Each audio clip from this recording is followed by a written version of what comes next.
Hi hello friends, എല്ലാ കൂട്ടുകാർക്കും മൗനരാഗം സീരിയലിൽ ഇന്നത്തെ അടിപൊളി എപ്പിസോഡിലേക്ക് തന്നെ സ്വാഗതം കേട്ടോ. എപ്പിസോഡ് തുടങ്ങുമ്പോൾ തന്നെ കാണിക്കുന്നത് ഗംഗപ്രസാദ് അമലുവിന്റെ മടിയിൽ കിടന്ന് ഇങ്ങനെ പ്രണയിച്ചുകൊണ്ടിരിക്കുക കേട്ടോ. ആ സമയത്താണ് ആ കാഴ്ച കണ്ടിട്ട് അവിടേക്ക് വേണ്ടി വരുന്നത്. എടാ എന്ന് പറഞ്ഞ് വിളിക്കുമ്പോൾ അമലുവിന്റെ മടിയിൽ നിന്ന് ഗംഗപ്രസാദ് എഴുന്നേക്കാൻ പോകുമ്പോഴേക്കും അമലു പറയുന്നുണ്ട്, അവനെ പേടിക്കൊന്നും വേണ്ട, വിനായകേട്ടൻ കിടക്കെന്ന് പറയുമ്പോൾ അത് കുഴപ്പമില്ലെന്ന് പറഞ്ഞിട്ട് ഗംഗപ്രസാദ് വേഗം ചാടി എഴുന്നേക്കാണ്.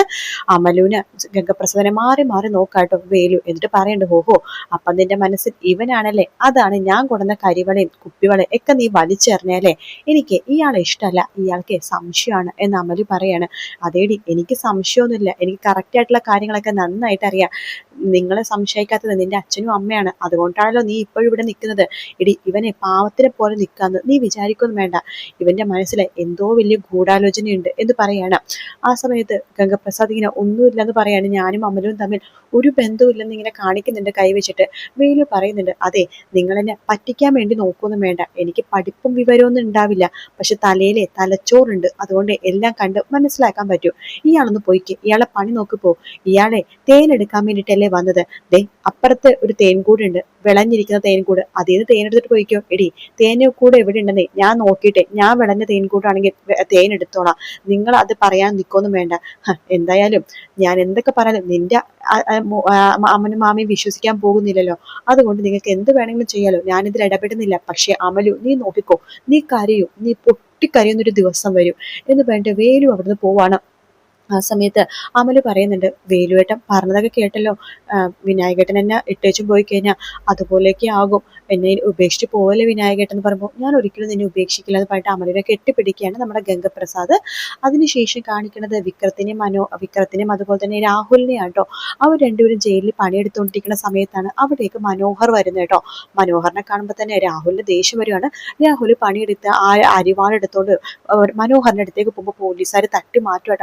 രാഹുൽ, എടാ നീ എന്തുദ്ദേശിച്ചിട്ടാണ്, ഇവന്റെ മേത്ത് നീ കൈവച്ചാലുണ്ടല്ലോ ഇപ്പൊ തന്നെ നിന്റെ ശിക്ഷാവിധി കൂടിയിട്ടുണ്ട്, ഇനി ഇവന്റെ ദേഹത്തെ എങ്ങനെ കൈവച്ചാൽ നിന്നെ വല്ല കണ്ണൂരിലേക്ക് ജയിലിലേക്ക് കൊണ്ടുവിടും, കണ്ണൂരോ കോഴിക്കോടോ കൊണ്ടുവിടും. അത് മാത്രല്ല, നിന്റെ ശിക്ഷാവിധി 10 വർഷവും കൂടി കൂട്ടും. സാറേ, എന്നെ തൂക്കിക്കൊന്നാലും കുഴപ്പമില്ല, പക്ഷെ ഇവനെ പോലുള്ളവർ ജീവിക്കാൻ പാടില്ല സാറേ, ഇവനെ പോലുള്ളവർ ഒരിക്കലും ജീവിക്കാൻ പാടില്ല, മറ്റുള്ളവരുടെ സമാധാനം സന്തോഷം കളയണവനാ ഇവനെ വിശ്വാസം നേടിപ്പറ്റി അവരെ ചതിക്കുന്നവനാ. ഇപ്പൊ ഇവനൊരു സ്നേഹം തുടങ്ങിയിട്ടുണ്ട്, മകൾ സ്നേഹം, എല്ലാം വെറുതെയാ സാറേ എന്ന് പറയുമ്പോഴേക്കും മനോഹർ പറയണ്ടോ, പറഞ്ഞത് കേട്ടതൊന്നും ഇയാൾ ഭയങ്കര പുണ്യാളനാണെന്ന്. എടോ, താനും തന്റെ മോൾ നന്നായി ശരി തന്നെയാണ്, മുമ്പ് തന്റെ മോൾ എങ്ങനെയായിരുന്നടോ, ഭയങ്കര സാധനല്ലേ, മറ്റുള്ളവരെ കൊല്ലാനും കൊലക്ക് കൊടുക്കാനും ഒരു മടിയില്ലാത്തവരായിരുന്നില്ല തന്റെ മോള്, താനും അങ്ങനെ തന്നെ ആയിരുന്നില്ലടോ, നിങ്ങൾക്ക് ജീവിക്കാൻ നല്ല സ്ഥിതി ഉണ്ടായിരുന്നില്ലേടോ, എന്നിട്ട് അതൊക്കെ കളഞ്ഞു പൊടിച്ചിട്ടില്ല താൻ ഇങ്ങോട്ടേക്ക് വന്നത്. പിന്നെ ദേ വിക്രം, അവന് ജനിച്ചപ്പോഴേ വായിൽ വെള്ളിക്കരണ്ടിയായിട്ട് വന്നവനാ, എന്നിട്ട് അവന്റെ അവസ്ഥ കണ്ടില്ലേ. പക്ഷെ നിങ്ങളെപ്പോലൊന്നും അല്ല ഞാൻ, ജീവിക്കാൻ ഒരു ഗതിയില്ലാത്തടത്ത ഞാൻ ജനിച്ചത്, അമ്മയും അച്ഛനും ആരും എനിക്ക് ഉണ്ടായിരുന്നില്ല, അങ്ങനെയാണ് ഞാൻ ഈ അവസ്ഥയിലെത്തിയത്. പക്ഷെ നിങ്ങളൊന്നും അങ്ങനെയല്ലല്ലോ, മറ്റുള്ളവരെ ചതിച്ചും വന്നിച്ചിട്ടല്ലേ നിങ്ങൾ ഇവിടെ ജനിച്ചപ്പോൾ മുതൽ എത്തിയത് എന്നൊക്കെ പറഞ്ഞിട്ട് മനോഹറും വിട്ടുകൊടുക്കാണ്ട് പറയുന്നുണ്ട് കേട്ടോ.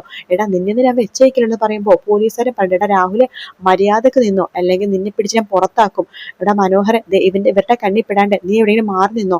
സാറേ, ഇവരെന്നെ കൊന്നാലും എനിക്ക് പ്രശ്നമൊന്നുമില്ല, നിന്നെ മുറി ഉണങ്ങട്ടെ, എന്നിട്ട് പണിയെടുത്താൽ മതി, അങ്ങോട്ട് പോയി റെസ്റ്റ് ചെയ്തോ എന്ന് പറയാണ്. മനോഹർ ഒരു സ്ഥലത്ത് നിന്നിട്ട് ഇങ്ങനെ ഇരിക്കാട്ടോ. അത് കാണുമ്പോഴേക്കും രാഹുൽ വിക്രത്തോട് പറയണ്ടടാ, വിക്രമേ, ഒരു സാഹചര്യം ഉണ്ടാക്കി താടാ, അവനെ കൊല്ലാനുള്ള ഒരു സാഹചര്യം ഉണ്ടാക്കിത്താ. എങ്ങനെ ഉണ്ടാക്കിത്തരാൻ അങ്കിളെ, കണ്ടില്ലേ എല്ലാവരുടെ നോട്ടം നമ്മളിൽ തന്നെയാ. എടാ, എന്തായാലും കുഴപ്പമില്ല, ഒരു സാഹചര്യം ഒപ്പിച്ചാൽ മതി, എനിക്ക് അവനെ കൊന്നിട്ട് ജയിലിൽ പോയാലും ഞാൻ ചത്താലും എനിക്ക് കുഴപ്പമില്ലടാ എന്നൊക്കെ രാഹുൽ പറയാട്ടോ. പിന്നീട് കാണിക്കണ അമലുവിനെയാണ്. അമലു ഒരു ക്രിസ്മസ് പാപ്പയുടെ വേഷം ഇങ്ങനെ നോക്കിക്കൊണ്ടിരിക്കുക കേട്ടോ.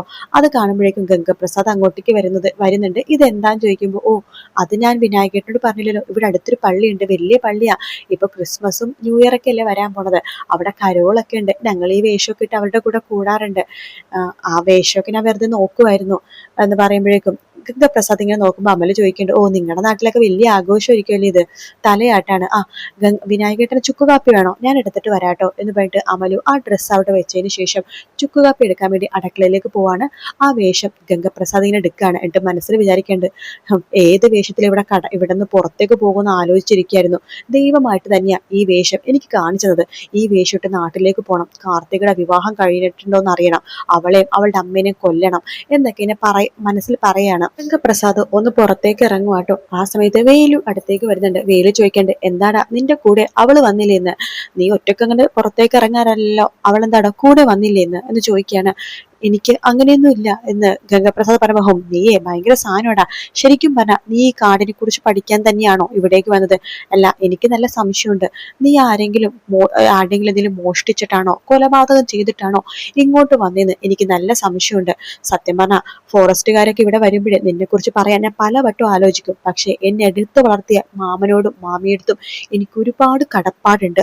അവരെന്നോട് പറഞ്ഞിട്ടുണ്ട് നിന്നെ കുറിച്ച് ആരോടും പറയരുതെന്ന്. അവരുടെ വാക്കിന് വില കൊടുക്കുന്നതുകൊണ്ട് മാത്രമാണ് ഞാൻ നിന്നെ കുറിച്ച് ആരോടും ഒരു അക്ഷരം പോലും പറയാത്തത്.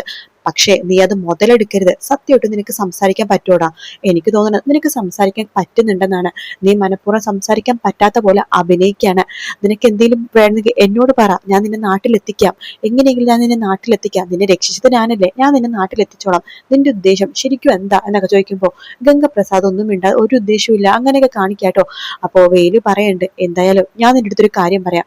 മര്യാദക്കാണെങ്കിൽ മര്യാദക്ക്, അല്ലെങ്കിൽ ഈ കാട്ടിലിട്ട് കുന്ന് കുഴിച്ചു മൂടാനും ഞാൻ മടിക്കില്ല എന്നൊക്കെ പറഞ്ഞിട്ട് വേലു അവിടുന്ന് പോകുന്നുണ്ട്. ഗംഗപ്രസാദ് തിരിച്ച് കുടിയിലേക്ക് തന്നെ വരുവാണ്. അതിനുശേഷം അമല് വെച്ചിരുന്ന ആ ഡ്രസ്സ് ഉണ്ടല്ലോ, ക്രിസ്മസ് പാപ്പയുടെ വേഷം, അതിട്ടിട്ട് അങ്ങനെ നിൽക്കുവാട്ടോ. അത് കാണുമ്പോൾ അമല് ഷോക്കായി പോവാണ്, പേടിച്ചിങ്ങനെ നിൽക്കും. അയ്യോ ആരാന്ന് ചോദിക്കുമ്പോൾ ഗംഗപ്രസാദ് മുഖം മൂടി മാറ്റാണ്. ആഹാ കൊള്ളാലോ, വിനായകേട്ടനായിരുന്നോ? ഞാൻ പേടിച്ചു പോയി. വിനായകേട്ടൻ ഈ വേഷം നന്നായിട്ട് ചെയ്തിട്ടുണ്ട്. ഞാൻ നേരത്തെ പറഞ്ഞില്ലേ ഇവിടെ അടുത്തൊരു പള്ളിയിൽ പെരുന്നാളാണെന്ന്. അപ്പോ ഈ വേഷം വിനായകേട്ടൻ വരുന്നുണ്ടോ? വിനായകേട്ടൻ ആരും തിരിച്ചറിയത്തുമില്ലല്ലോ എന്ന് പറയുമ്പോഴേക്കും ഗംഗപ്രസാദ് ഇങ്ങനെ തലയാട്ടാണ്. അപ്പോ പള്ളിയില് ഉത്സവത്തിൽ പെരുന്നാളിന് നമുക്ക് ഈ വേഷമിട്ട് പോകാം അല്ലേ എന്ന് പറയുമ്പോൾ നമ്മുടെ ഗംഗപ്രസാദ് മനസ്സിലിങ്ങനെ വിചാരിക്കേണ്ട, അതെ ഈ വേഷമിട്ട് ഞാൻ പോകും, പള്ളിയിലേക്കല്ല നാട്ടിലേക്ക്, ഒരു അമ്മയും മോളെയും തീർക്കാനായിട്ട് എന്നിങ്ങനെ മനസ്സിൽ വിചാരിക്കുമ്പോൾ അമല് ചോദിക്കണ്ടേ, വിനായകേട്ടൻ എന്താ എപ്പോഴും ഓരോന്ന് ആലോചിച്ചുകൊണ്ടിരിക്കുന്നത്? സത്യം പറ, ഞാനല്ലാതെ വേറെ ഏതെങ്കിലും കാമുകി വിനായകേട്ടനുണ്ടോ? അതുകൊണ്ടാണോ വിനായകേട്ടൻ ഇങ്ങനെ എന്താണ് ഇങ്ങനെ ആലോചിച്ചുകൊണ്ടിരിക്കുന്നത്? ദേ അങ്ങനെ എന്തെങ്കിലും കാമുക ഉണ്ടെന്നുണ്ടെങ്കിലല്ലോ നോക്കിക്കോ വിനായകേട്ട, ഞാൻ വിനായകേട്ടനെ കൊന്നു കളയും, വിനായകേട്ടന്റെ ഏറ്റവും വലിയ ശത്രു പിന്നെ ഞാനായിരിക്കും എന്നൊക്കെ അമല് പറയുമ്പോൾ അങ്ങനെയൊന്നും ഇല്ലെന്ന് പറഞ്ഞിട്ട് അമലിനെ ചേർത്ത് പിടിച്ച് നെറ്റിയിൽ ഒരു ഉമ്മ കൊടുക്കാട്ടോ. അതിനുശേഷം കാണിക്കുന്നത് നമ്മുടെ മനോഹരനെയാണ്. മനോഹർ ജയിലിൽ ഇങ്ങനെ കിടക്കണം. അപ്പൊ കൂടെ ഒരാളുണ്ട്, അയാൾ ചോദിക്കേണ്ടടാ മനോഹരെ, നീ മുറിവിനുള്ള മരുന്നൊക്കെ കഴിക്കാറുള്ളതല്ലേ, നിനക്ക് ഭക്ഷണം കഴിച്ചൂടെ? ഭക്ഷണമൊന്നും കഴിക്കാൻ തോന്നുന്നില്ല. സത്യമാണ്, തലക്കകത്ത് ഒരു വേദനയുണ്ട്, അതിനേക്കാളും വേദന തലയുടെ മനസ്സിൻ്റെ ഉള്ളിലും തലയിൽ മനസ്സിലൊക്കെ. കാരണം എൻ്റെ മോളെ കാണാൻ എനിക്ക് സാധിച്ചില്ലല്ലോ. അയാളെ തലക്കിട്ടടിച്ചപ്പോ ഞാൻ പിന്നെ കണ്ണു തുറന്നത് ഐസിയുലാണ്. ഐസിയുലെത്തിയപ്പോൾ എനിക്ക് സന്തോഷമായി, എൻ്റെ മോളെ കാണാൻ പറ്റുമോ എന്നൊരു വിശ്വാസം ഉണ്ടായിരുന്നു. കിരണിനോടും കല്യാണം എടുത്തൊക്കെ ഞാൻ പറഞ്ഞതാ മോളൊന്ന് വന്ന് കാണിക്കാനായിട്ട്. പക്ഷെ അതൊന്നും നടന്നില്ല. എനിക്ക് എൻ്റെ മോളെ കാണുന്നത് വല്ലാത്ത ആഗ്രഹമാണ് എന്ന് പറയാണ്. അത് കേൾക്കുമ്പോഴേക്കും കൂടെയുള്ള ആള് പറയുന്നുണ്ട്, എടാ മനോഹരെ, നമുക്ക് അങ്ങനെയാണ് നമ്മുടെ മക്കളോടും ഭാര്യമാർക്കൊക്കെ ഒരു പ്രത്യേക ഇഷ്ടം കാണും. നിനക്കിപ്പോ കുറെ ഭാര്യമാരുണ്ടല്ലോ, താൻ കളിയാക്കലേടോ, എനിക്ക് എൻ്റെ മോളോടാ ഇഷ്ടം. എടാ നീ മര്യാദക്ക് ഇരിക്കട്ടോ, അല്ലെങ്കിൽ നിന്നെ അയാളുണ്ടല്ലോ രാഹുല് നിന്നെ പിന്നെയും തലക്കടിക്കും. തലക്കടിക്കണമെങ്കിൽ അടിക്കട്ടെടാ, മരിച്ചു പോണെങ്കിൽ ഞാൻ മരിച്ചു പോട്ടെ. പക്ഷേ എനിക്ക് എൻ്റെ മോളെ കാണണം, എൻ്റെ മോളുടെ കൂടെ ജീവിക്കണമെന്ന് ആഗ്രഹമുണ്ട്. അതൊക്കെ നടക്കോടാ എന്ന് കൂടെയുള്ള ആള് ചോദിക്കുമ്പോൾ അറിയില്ല നടക്കുമെന്ന്. എന്തായാലും ഈ ജയിലിൽ നിന്ന് മാറാൻ എനിക്ക് ഒട്ടും താല്പര്യമില്ല. ഈ ജയിലിൽ തന്നെ എനിക്ക് കിടക്കണം. കാരണം ഈ നാട്ടിലാണല്ലോ എൻ്റെ മോള് ജീവിക്കുന്നത്. അവൾ ഈ നാട്ടിൽ ജീവിക്കുന്നത് എനിക്കും ഈ നാട്ടിൽ തന്നെ നിൽക്കണം എന്ന് മനോഹർ കൂടെയുള്ള ആൾക്ക് പറയുന്ന ഭാഗത്തോടെയാണ് എപ്പിസോഡ് തീരുന്നത് കേട്ടോ. വീഡിയോ ഇഷ്ടപ്പെട്ടാൽ ലൈക്ക് ചെയ്യുക, സബ്സ്ക്രൈബ് ചെയ്യുക, കമന്റ് ചെയ്യുക. മറ്റൊരു വീഡിയോ ആയിട്ട് കാണാം. Take care, bye bye.